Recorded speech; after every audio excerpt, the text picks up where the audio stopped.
Hey YouTube! Yeah, so, got a vintage Ibanez in. This is my pal Ronnie's. This, look at the wood it's made of. Sort of a matte coffee table series of guitars. Ibanez custom made electric guitar. Yeah, so I think this doesn't have a great name. It's like I think it's an sb70 or something like that. I'll put it in the title because I'll look it up. Actually, I'll look up Ronnie's message saying I need to bring over the sb70, and I'll be like, and my reply was, what's that? Yeah. So yeah, these apparently there was only 300 made, and it's like, I don't know. I think that's a little bit light because my pal Burger Bob's got one. I had one. It was had been converted to like an octave mandolin, but it's one of these. And Tony and Blitzkrieg had one.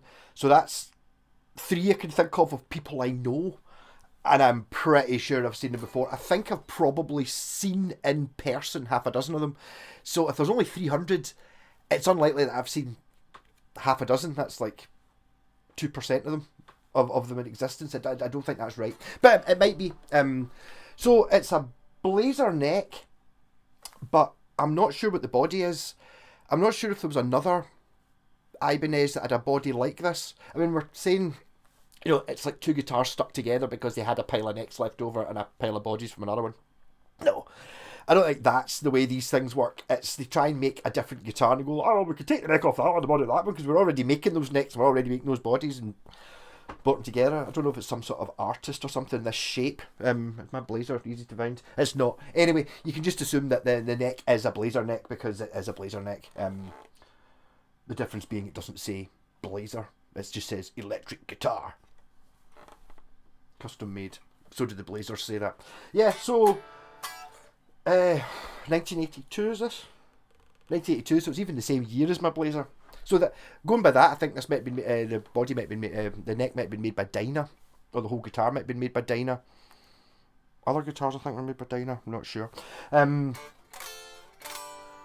so I suppose starting at the top, I assume these are like, oh, these are not Ibanez Smooth Tune 2s, or to be honest, they totally look like Ibanez Smooth Tune 2s, but they don't say in the back.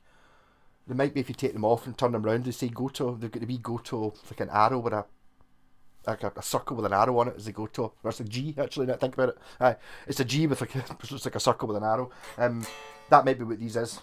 And it's a one-piece neck, I believe, or my blazer is. Yes. So that means one piece of maple with the frets put in it, and then the truss rod is put in the channel out the back, but fill it up with a bit of walnut or something. I can't remember, rosewood or whatever it is they use. We've got two Super 70 pickups. That's a pickup selector. That's a phase switch. I'm assuming that's volume, tone. Although the knobs actually say volume, tone, but I don't think it'll be two tones. It might be. I'll see. I plugged it in to make sure it worked, but I don't think it's working 100% right. So there's a bridge pickup. There's a tone. There's a bridge pickup there. That doesn't do anything. So already I'm kind of like, really? That's the bridge tone?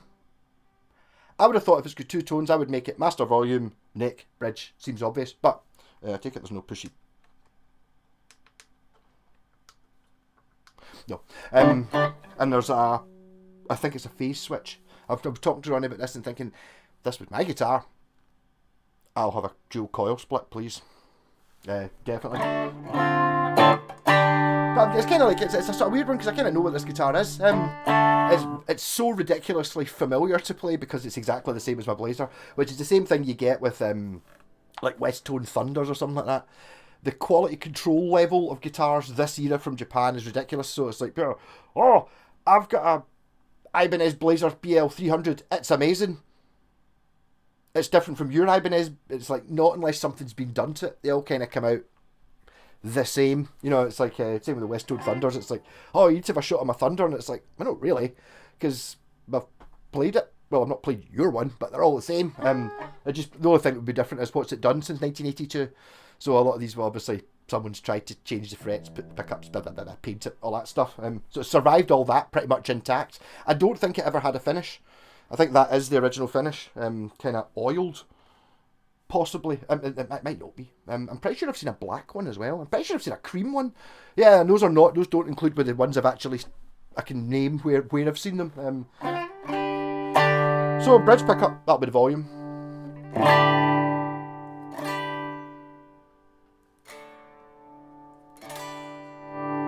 That's an alpha pot. So there you go. So full volume, half volume, third volume, off. That's why I like a beta pot, a B500, so I would put in this. Yep, so what I was thinking was, when I was checking to make sure it worked, see that should be neck position, but I don't think it is. Where's a thing to there? Something metal to tap it. Ah, see the bridge is still on. Bridge is on. Middle position, both, which is what it should be. Neck position, neck, and bridge. Because I would first I was going to think, well, what's going on here with this? Because if you're in the middle position and you hit the phase switch, so in phase,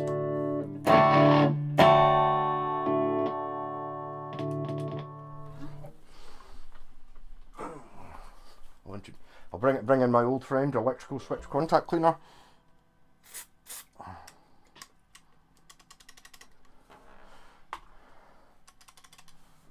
So there you go, out of phase. But the thing is, what I noticed that when I was playing with it earlier on, if you go to the neck pickup, the phase switch still does something. And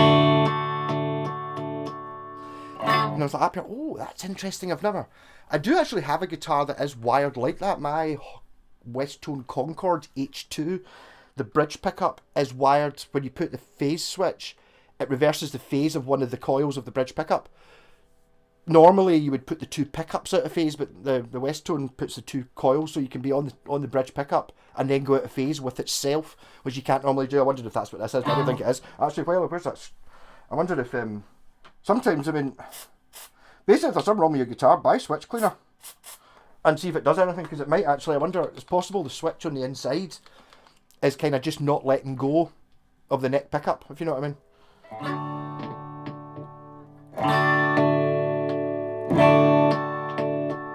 Not in this case, it's needing rewired.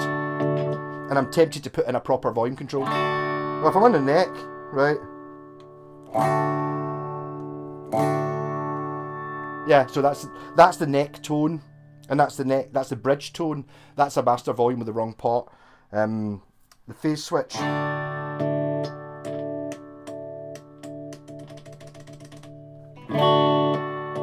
Seems to have been fixed with the switch cleaner. I mean, that's okay, it's a usable sound. Which is it's kinda single coily sounding anyway.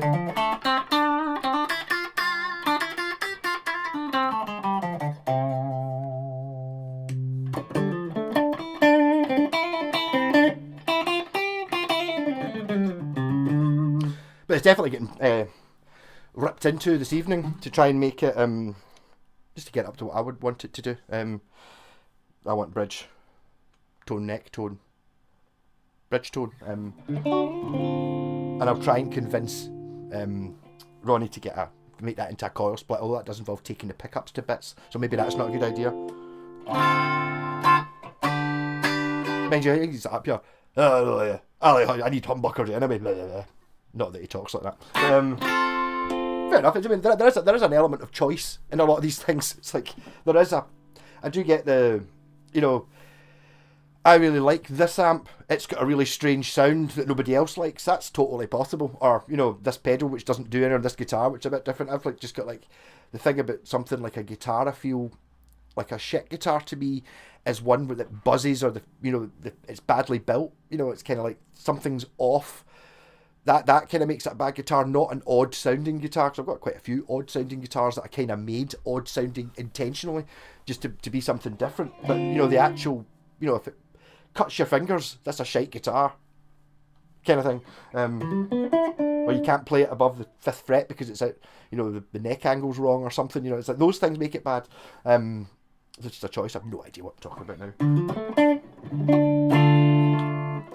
But obviously, it's an Ibanez with Super 70s in it, so it needs Rat's pedal.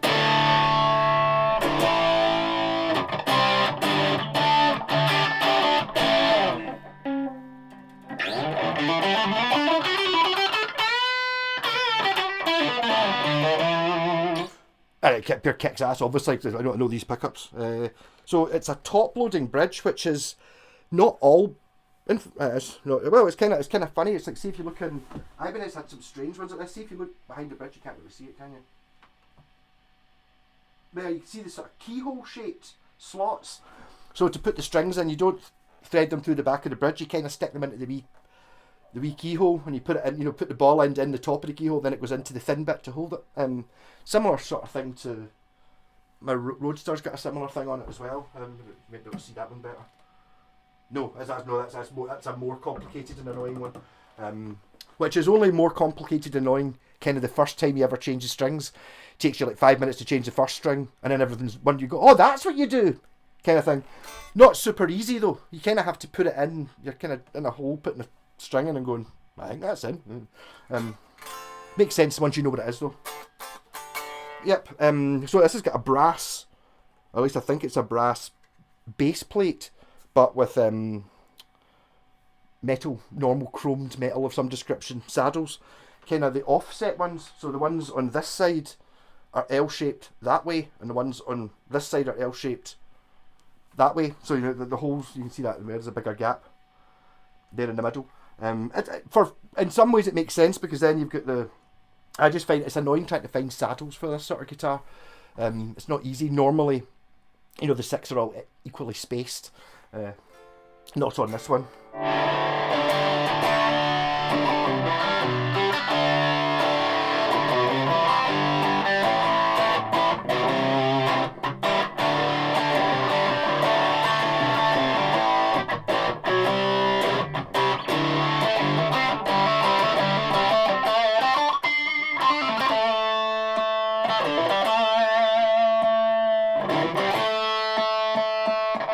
Well, why is that doing something?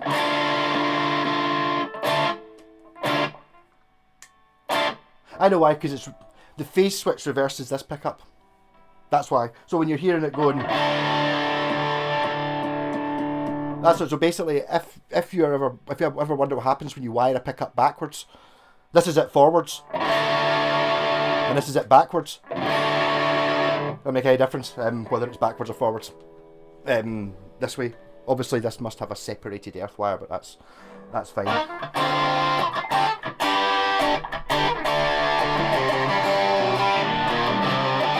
Right, so I'm going to cut this one short. Actually, do quite a short video today because I'm going to have to take this back and fix it and make it work properly.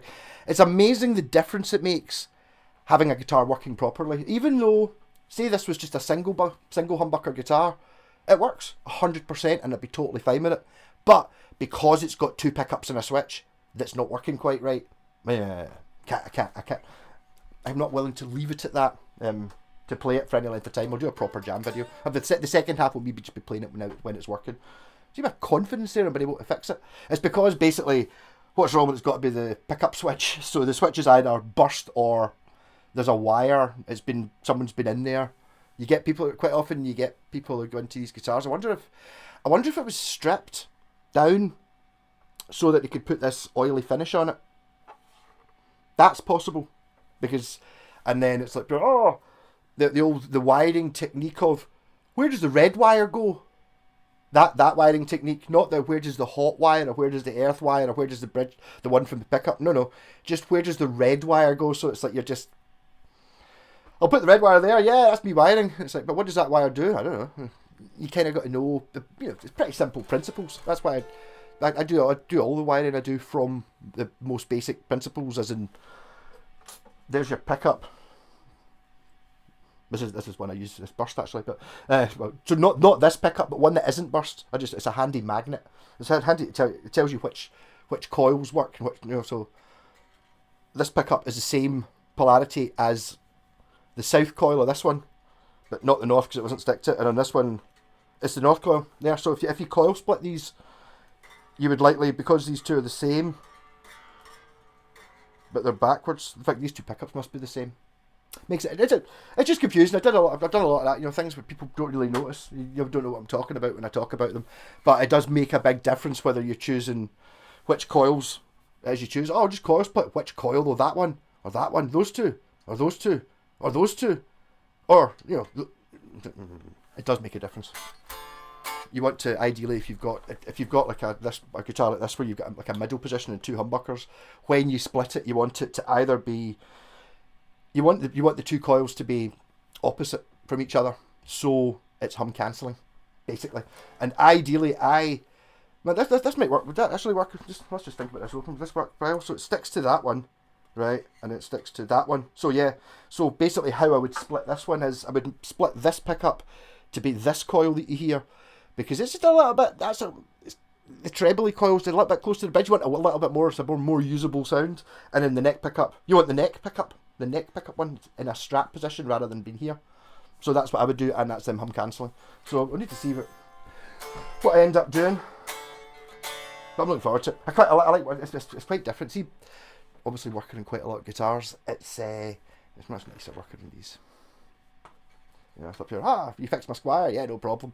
They're just not built as well as these. They're so much easier to adjust and work on, and everything just goes smoother. It's an annoying thing, because if you take your guitar for a setup, right, and say you've got one of these, one of these guitars you can see in the wall, the setup's going to cost the same as what it does if you buy, well, I was going to say Harley Benton. I'll pick on Squire today. So you take your Squire in, or you take in your American thing, mate. It's still going to cost you 120 quid to get it set up in the shop.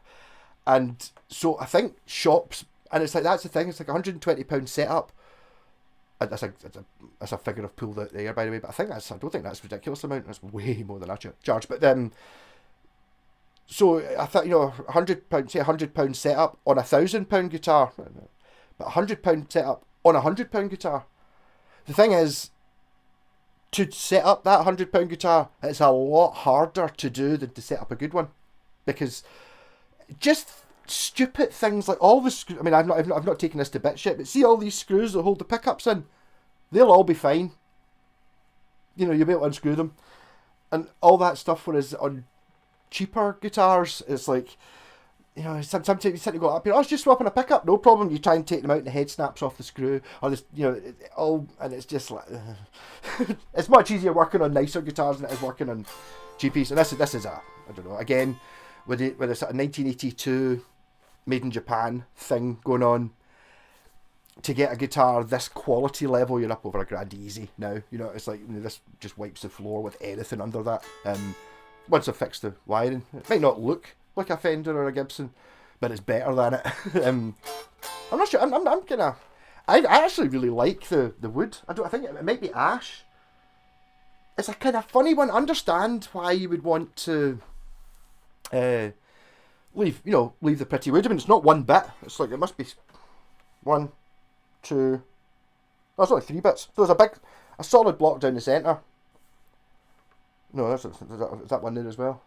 However many strips of it is, it's obviously fancy grain shit that's in it. And the shape,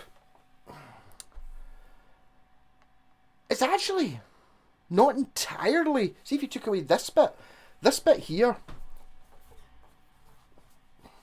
the bit you can see now, it's not entirely un-West-Tone Thundery, actually. I don't know where my West-Tone Thunder is. This bit obviously isn't, because it doesn't look like a West-Tone Thunder.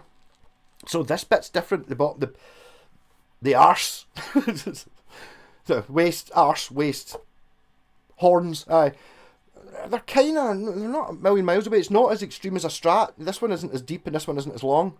So if you kind of push this one down to here and this one up to here, you end up with a blazer, basically. And it basically is. It's a 2 humbucker blazer. I wonder if that was. See, I don't think that you actually got blazers with humbuckers at the start.